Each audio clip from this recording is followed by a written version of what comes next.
በስመ አብ ወወልድ ወመንፈስ ቅዱስ አሐዱ አምላክ አሜን።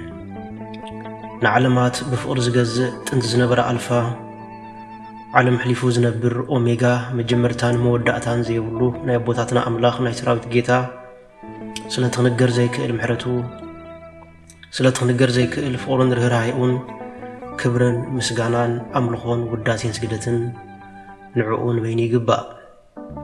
ንሱ ኣብ ተጸዋዓሉ ካብኡ ዘይትፍለ ቅድስተ ቅዱሳን እፀተ ንጹሃን አቁራሪተ መዓት ናይ ሓዲስ ኪዳን ኩርቤል ዝኾነት አዲና ቅድስት ድንግል ማርያም ነታ አማናዊ ዝኾነ መግቢ ህይወት ነታ አማናዊ ዝኾነ መስተ ህይወት ስለ ዝሃበትናን ዝወለደትልናን ወዳ ጎይታናን መድሓኒናን ኢየሱስ ክርስቶስ ብዘኽበራን ብዘፍቀራን መጠን ክብርን ምስጋናን ንዓይኹና።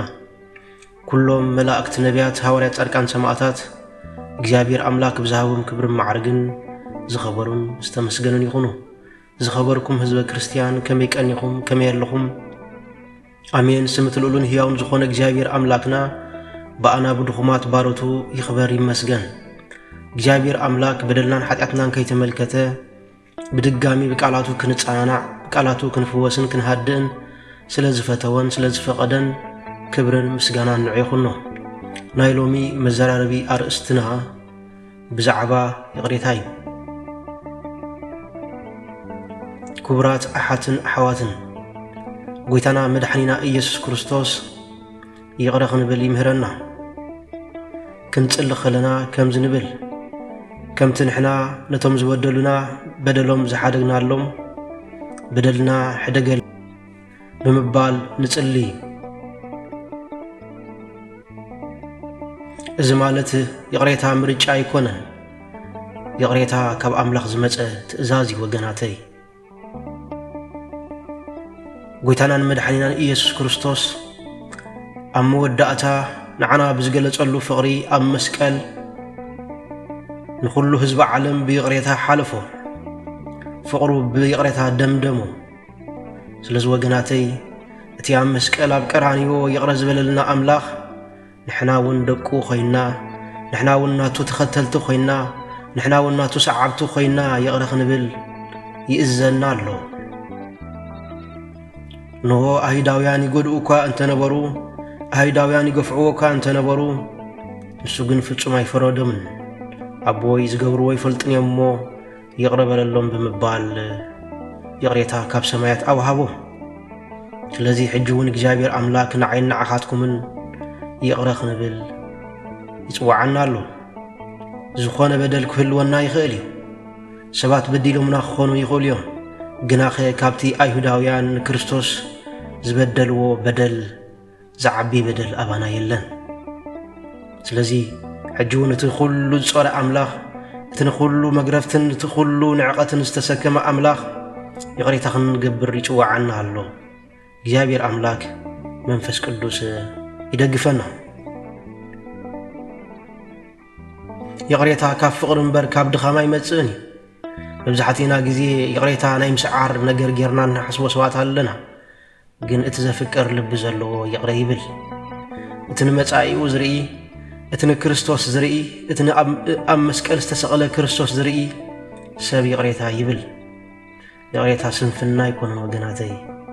ብዙሓት ሓቂ ስለ ዝሓዝና ጥራይ ኣነ ሓቀኛ ብምባል ይቕረ ከይበልና እንሓልፍ ሰባት ኣለና።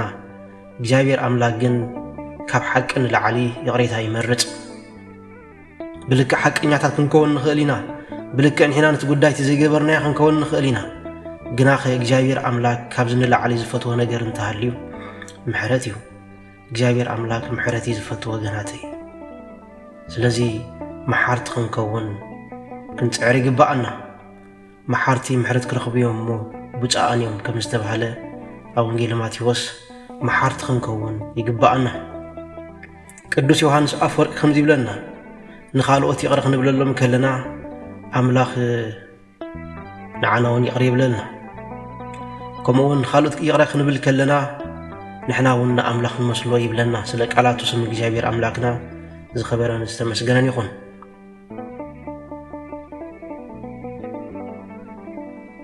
ስለዚ ብይቕሬታ ክንምላእ ይግባአና ወገናተይ።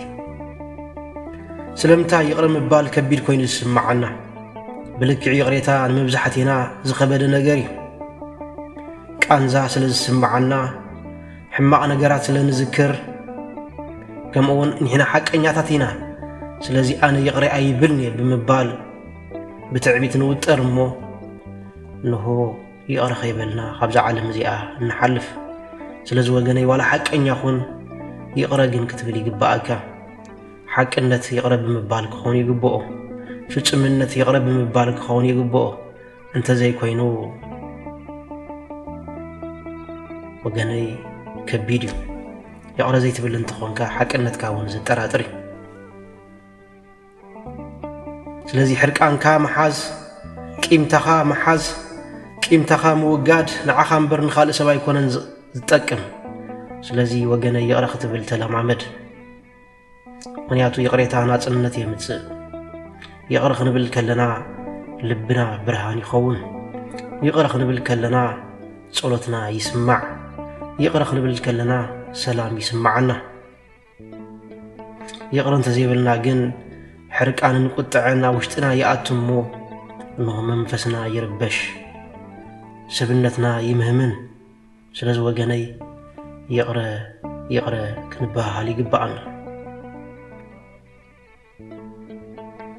ويتنان مدحنان يسوع كريستوس نخالقت أنت يقرأ أنت زي لكم تسمعوا أبوكم دما يقرأ أيبل لكم كم زبلنا خنذكر قبعنا لما خانوا كما يجرنا يقرأ خنبل نخيل بلك يكبر كوني خيل وجناتي يقرأ خنبل نخيل جن تقدماي سلت زوجة الناس كنت اللي جبعنا زجورو يفلتني مو بدل حدا قال له خنبل جبعنا كمون ناب أملاك كان يقرأ تعلب بخبك تسألي من ياتو كل من جبرخت كابوس لزخونه كل من شيء منفس قدوس كابوس لزخونه سلازي نا أملاحك نا يقريت على بخبك وترجزي كم كبر قدوس داويد وقويتاي صوري لبي فتر اللي ندابلك ناب أملاح تسألي كمون يقرأ تبلت اتخيل إجابير أملاك نعاها معالتا ويقريب للكاس لزلو نسخاون خالوتي يقرأ تبلي قباك إجابير أملاك ناي نوس وكفنا حاتيات انت زفر نيرو ابقدمي من مقوم نيرو وغناتي سلازي نعخا اجابير املاك وتر غزي معالتاوي يقرب للكاس لزلو نسخاون نتم زودو لخا معالتاوي يقرخ تبللو يغباك يقرب مبال غزي خوسد يخيل غناخ اجابير املاك متان كحجزنا كل غزي لا يقريت لبي كهبنا كنصلي يغبانا جابير دما بلكع كحجزناي يقريتا سماوي قانقاي وغناتي يقريتا زلالماوي هيوت زورسيو حدا معالتي اب قدم املاح دو كنبلينا ناب املاحنا كنطمتينا مونياتو منغست سماياتنا يفقرنا يقريتان بوتايو امدري يقرا انت زيلنا سماياتنا عنا دلوتي اكتخوننا سلازي سمايات بوتا متان كنورس سماياوي هيوت متان كنغانا صف ابزا مدر زي ان كلنا يقرا خنبل يغبانا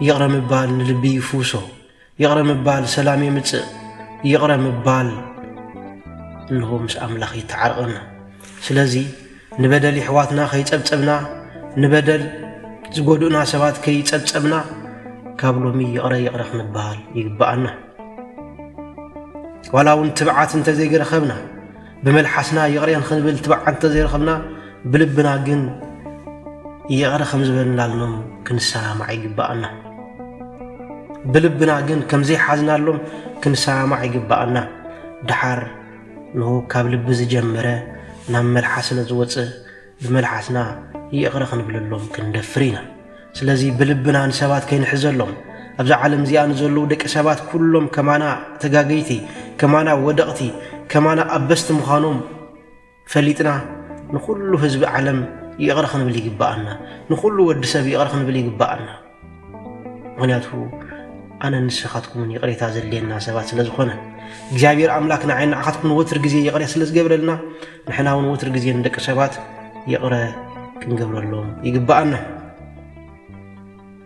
ከም ትልክዕ ጎይታና መድሓናን ኢየሱስ ክርስቶስ ኣብ ሉቃስ ምዕራፍ 23 ፍቅድ 34 ኣቦይ ዝገብሩ ወይ ፈልጡን እሞ ይቅረበለሎም ከም ዝበለ ንሕናውን እንደቀ ሰባት ዝገብሩ ወይ ፈልጡን እሞ ይቅረበለሎም ክንብል ይግባአና ሐዋርያ ቅዱስ ጳውሎስ ከም ዝይልሎ ንሆት ናይ ብርሃን አምላክ ምን ምዃኑ እንተ ዝፈልጡ ነይሮምሲ ኣይምሰቀልዎን ነይሮም ይብል ንኣይሁዳውያን ሰብና ዓና ዝብድለና ብዘይፍላጥ እዩ ሰብና ዓና ዝብድለና ድኹም ስለ ዝኾነ እዩ ስለዚ እቲ ናይ ብርሃን አምላክ ኢየሱስ ክርስቶስ ምን ምዃኑ እንተ ዝፈልጡ ነይሮም ኣይሁዳውያን ኣይምሰቀልዎን ይብለና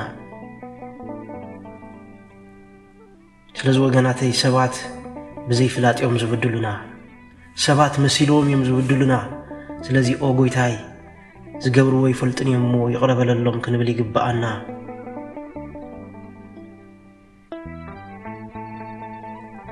ከምኡን ይቅረ ዝብል ልቢ ማሕደር መንፈስ ቅዱስ ወገናተይ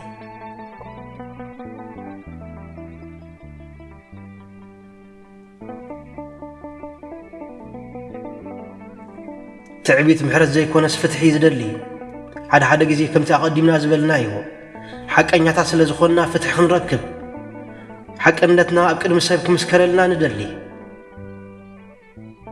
ነገር ግን ወገናተይ ይቅረ ንበል ኣይነቕብፅ ብትዕቢት ናተይ ሓቅነት ክፍለጥ ኣለዎ ብምባል ኣይንንከስ ሰባት ኣይንኾንን ኩሉና ኣምላኽ ገዲፍና ይቅረ ንበሃል ከምኡውን ዝኽሪ ንቁስልና መልሹ ስለ ዝጎድኦ ነቲ በሰላና መልሹ ስለ ዝጎድኦ ንሆ ነቲ ዝተገበረና ሓጢኣት ክንዝክር ኣይግባአናን ሓጢኣት ይቕሬታ ነቲ ዝተገበረልና በደል ኣባና ዝተፈጸመ በደል ክንዝክር ኣይግባአናን እንታይ ደኣ ንዓና እውን እግዚኣብሔር ኣምላክ ዝመሓረና ምሕረት ክንቆፅር ይግባአና ከምኡውን ኢጎ ወይ ከዓ ኣንነት ካብ ፈውሲ ካብ ምሕረት ዓወት ይዝመርጽ ስለዚ በዚ ጉዳይ ዝረቲዐ ኣነ ክዕወት ኣለኒ ብምባል ይቕረ ካብ ምባል ኣእምሮና ይሰንፍ እሞ ኣብ ክንዲ ምሕረት ኣብ ክንዲ ፈውሲ ዓወት ይመርጽ ስለዚ ወገናተይ ግዲ የብልናን ንግደፎ ይቕረ ንበል ሽዑ ልብና ሰላም ክረክብ እዩ ሽዑ ኣእምሮና ዕረፍቲ ክረክብ እዩ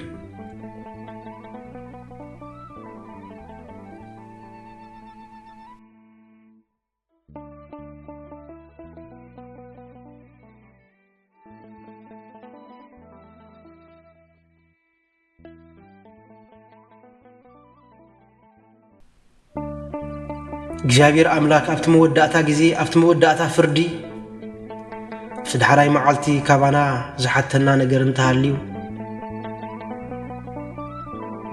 ክንደይ በደል ዘኪርና ይኮነን ዝሓተና ክንደይ ብሓቅነት ረትዒና ይኮነን ዝሓተና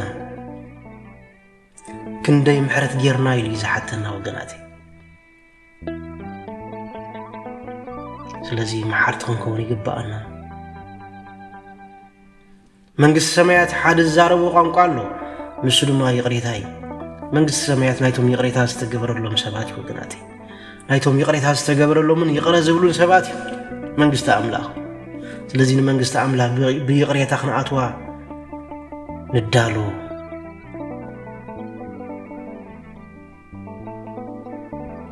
ይቅረ ምባል ድማ ንፅባሕ ዘይኮነስ ኣብ ሎሚ ይቅረ ንበል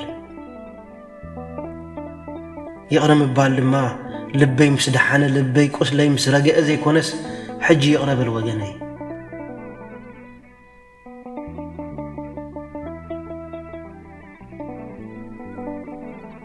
ምክንያቱ ይቅረ እንተኢልካ ብዙሕ በረኸት ናብ ሂወትካ ከተምፅእ ኢኻ